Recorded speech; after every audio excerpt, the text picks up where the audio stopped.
હિંમતનગરમાં સમસ્ત હિન્દુ સમાજ દ્વારા જયા પાર્વતી વ્રતના જાગરણ નિમિત્તે ગઈકાલે રાત્રે ગરબા યોજાયા, જેમાં મોટી સંખ્યામાં દીકરીઓ ગરબે ઘૂમી હતી, જ્યારે 11 દીકરીઓએ તલવારબાજી રજૂ કરી.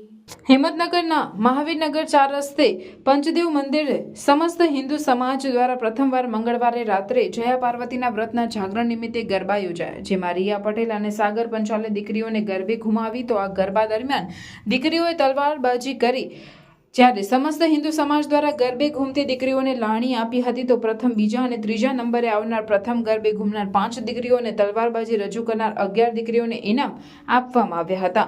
માતાજીની આરાધના સાથે ગરબાનો પ્રારંભ થયો હતો. મોડી રાત્રે ગરબા પૂર્ણ થયા હતા. જાગરણ નિમિત્તે યોજાયેલ ગરબામાં શહેરમાંથી મોટી સંખ્યામાં દીકરીઓ ગરબે ઘૂમી હતી.